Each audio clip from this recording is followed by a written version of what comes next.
Kembali lagi bersama channel kita semua. Jika Anda suka, jangan lupa komen, like dan subscribe, serta bila Anda berkenan. Selamat membaca dan mendengarkan.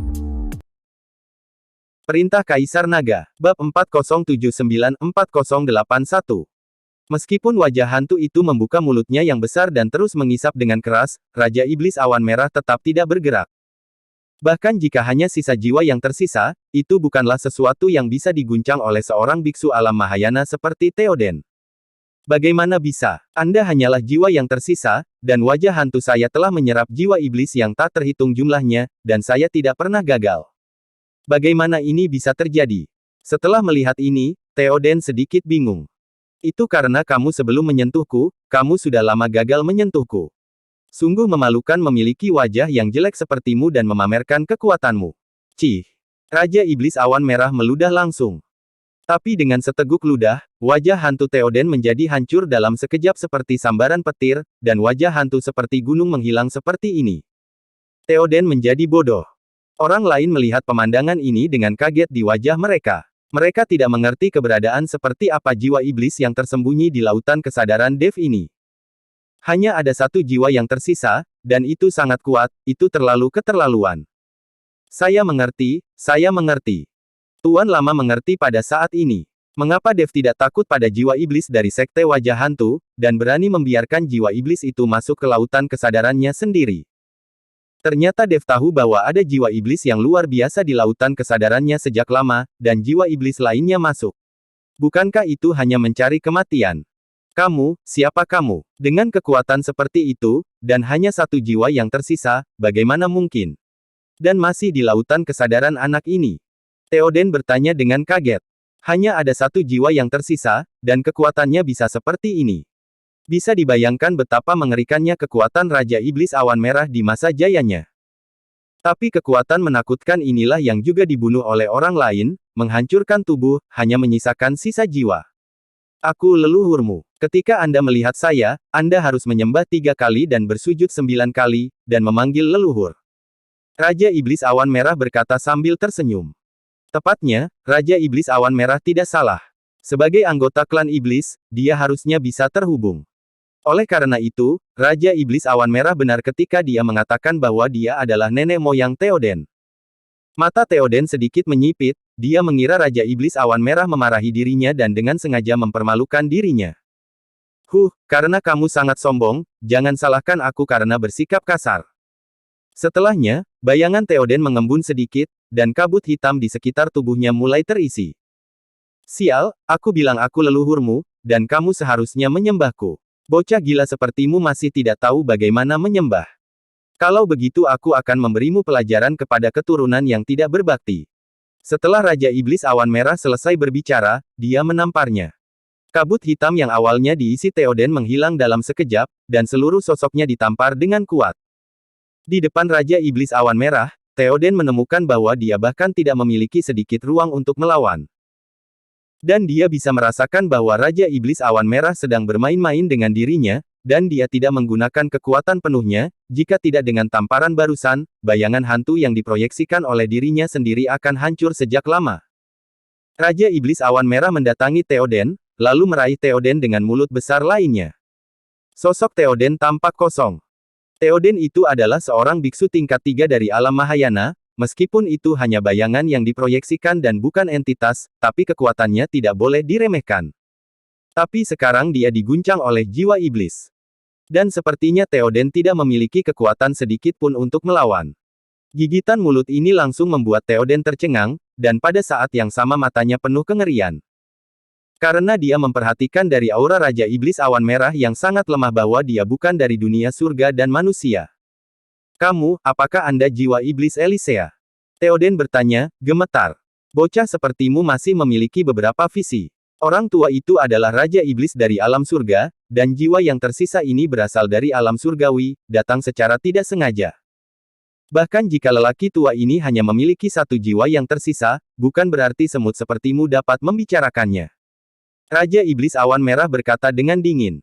Elisea, Raja Iblis.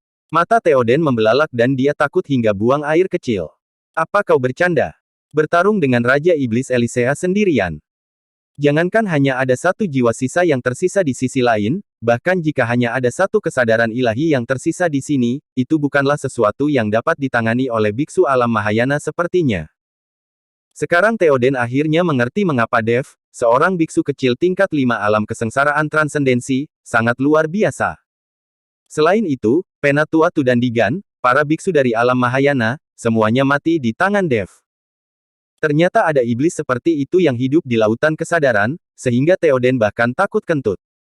Tapi Theoden tidak tahu bahwa Dev tidak selalu bergantung pada Raja Iblis Awan Merah. Selain kekuatan garis keturunan Dev sendiri, ada banyak hal yang bisa digunakan. Roh api, lonceng pola naga, busur Raja Dewa, dan binatang kecil yang menelan surga yang hanya tahu cara makan, tetapi tidak banyak bekerja. Jika si kecil ini bangun, dia bisa membunuh semua pihak. Pada saat yang sama, ruang asal di tubuh Dev adalah bintang-bintang di alam semesta, dan bintang-bintang asal yang tak terhitung jumlahnya sedang menunggu Dev untuk menyalakannya. Ini juga kelebihan Dev. Jadi Dev tidak selalu bergantung pada sisa jiwa Raja Iblis Awan Merah. Theoden tidak mengetahui hal ini. Sekarang dia hanya tahu sisa jiwa Raja Iblis Awan Merah, Raja Iblis dari alam surga yang membuatnya takut hingga buang air kecil. Senior, leluhur, saya salah. Saya salah. Saya tidak tahu Anda adalah jiwa leluhur. Saya kasar dan telah menyinggung leluhur. Theoden menangis minta ampun. Biksu besar dari alam Mahayana tingkat 3, penguasa sekte wayah hantu, tidak ada perbedaan seperti biksu kecil. Dan untuk sementara waktu, Theoden hanya bisa begitu membujuk, menangis saat ini. Melihat Theoden menangis, Raja Iblis Awan Merah langsung kehilangan minat. Saat bertemu Dev saat itu, Dev mengetahui identitasnya, dan sepertinya dia tidak takut hingga menangis. Orang di depannya ini benar-benar idiot, dan dia masih seorang patriark. Sial, kamu sangat memalukan bagi ras iblis saya, keluar dari sini. Raja Iblis Awan Merah tidak tertarik bermain lagi, jadi dia melambaikan tangannya secara langsung, dan bayangan hantu Theoden langsung menghilang. Pada saat yang sama, Theoden, yang berada di aula sekte wayah hantu, membuka matanya, dahinya berkeringat dingin. Sekilas, seluruh tubuhnya sudah basah. Sekarang dia telah mengetahui sedikit, jadi dia tidak berani membalas dendam pada Dev lagi. Dan Yarden, melihat Theoden menangis seperti anjing buduk minta ampun, akhirnya menghilang secara langsung, seluruh orang ditutup matanya. Dia tidak mengerti bahwa identitas jiwa iblis di tubuh Dev ini benar-benar membuat Theoden takut hingga menangis. Baru saja, Raja Iblis Awan Merah memberitahu identitasnya, hanya Theoden yang bisa mendengarnya, dan tidak ada orang lain yang bisa mendengarnya sama sekali. Tapi apapun yang terjadi, Raja Iblis Awan Merah hanya menyesapnya, dan wajah hantu Theoden langsung hancur. Inilah yang dia lihat dengan matanya sendiri. Kekuatan seperti ini, semua orang di hadapan mereka tidak memilikinya. Yarden tahu bahwa dia akan bernasib buruk hari ini. Tapi melihat token api suci di tangan Dev, Yarden juga cemburu. Itu seharusnya menjadi miliknya. Demi token api suci, dia mencoba yang terbaik, tetapi sekarang itu jatuh ke tangan Dev. Theoden pergi, dan seluruh sekte api ungu kembali tenang. Raja Iblis Awan Merah juga telah kembali ke lautan kesadaran Dev. Saudara junior, kamu sangat hebat. Lydia menatap Dev dengan kekaguman di matanya dan berkata. Penatua Yu, Kasper dan yang lainnya juga mengepung Dev, dan semua orang memuji Dev. Yarden, sekarang putramu sudah mati, dan jelas kamu yang berkolusi dengan sekte wajah hantu, tapi kamu menjebak para tetua dan yang lainnya. Sekarang saya akan mengambil kembali hidup kamu dan memecat posisi Anda sebagai master sementara. Tuan Lama memandang Yarden dengan dingin dan berkata, pecat aku, mengapa saya harus dipecat? Kamu bukan lagi master sekte, dan aku bukan master sementara. Saya sekarang adalah master sekte api ungu yang sebenarnya, dan saya memiliki token api suci yang sudah mengenali saya sebagai tuannya. Yarden mendengus dingin. Token api suci yang mengenali kamu sebagai tuannya. Tuan Lama tersenyum, sekarang token api suci tidak lagi ada di tanganmu, tuan seperti apa kamu?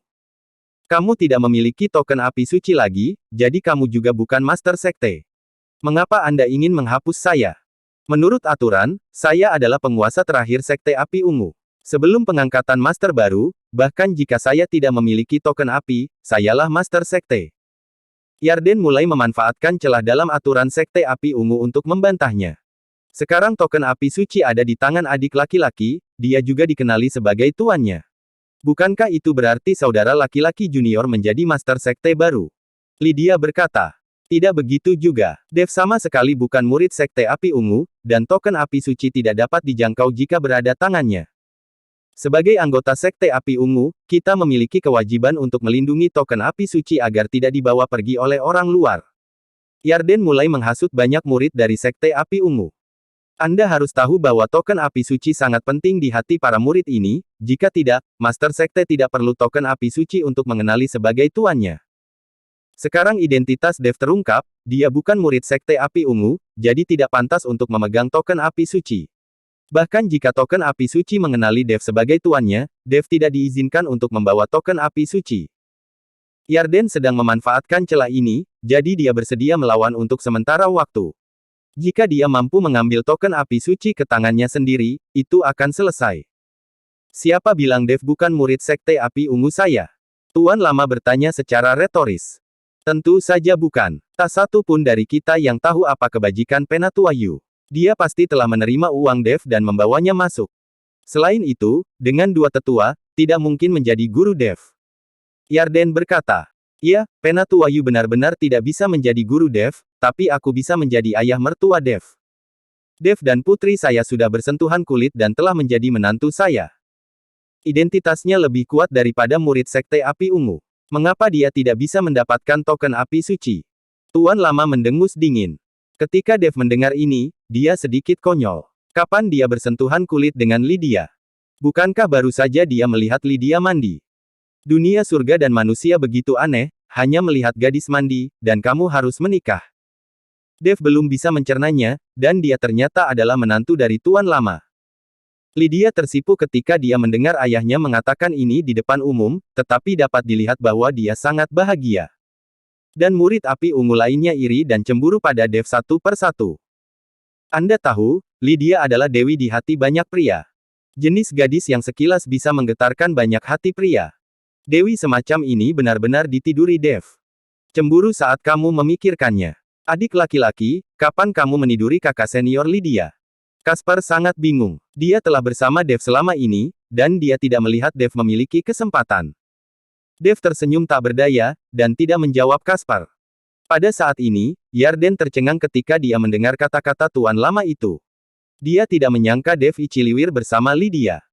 Pikirkanlah saat itu, anak saya melecehkan Lydia sedikit, dan dia diusir dari sekte api ungu. Tapi sekarang Dev telah membobok celengan Lydia, tapi tidak ada yang salah dengan itu. Itu hanya kata-kata sepihak kamu. Tidak peduli apa, token api suci ini tidak boleh berada di tangan Dev. Setelah Yarden selesai berbicara, dia benar-benar merebut token api suci dari tangan Dev. Orang ini ingin mengambil token api suci kembali ke tangannya. Di luar kendali. Menghadapi Yarden, Dev benar-benar menunjukkan penghinaan. Saya melihat bahwa di token api suci, aura api meledak, dan aura api yang mengerikan menghantam ke arah Yarden seperti gunung. Kakak. Tubuh Yarden bergetar, hanya untuk merasakan tubuhnya terkekeh di bawah tekanan, dan dia berbaring di tanah dalam sekejap. Aura ini membuat Yarden tidak bisa bangun sama sekali. Yarden di alam Mahayana, berbaring seperti anjing saat ini. Yarden berjuang mati-matian, tetapi semakin dia berjuang, semakin sulit dia untuk bernapas. Pada akhirnya, Yarden berhenti berjuang, meskipun ada keengganan di matanya, tetapi tidak ada yang bisa dia lakukan. Tuan Lama memandang Yarden seperti itu, dan menghela nafas pelan. Yarden, kamu telah berada di sekte api ungu selama bertahun-tahun, dan putramu juga sudah mati. Hari ini aku tidak akan membunuhmu, tetapi kamu diusir dari sekte api ungu dan kamu tidak akan pernah diizinkan masuk ke sekte api ungu bahkan dalam satu langkah.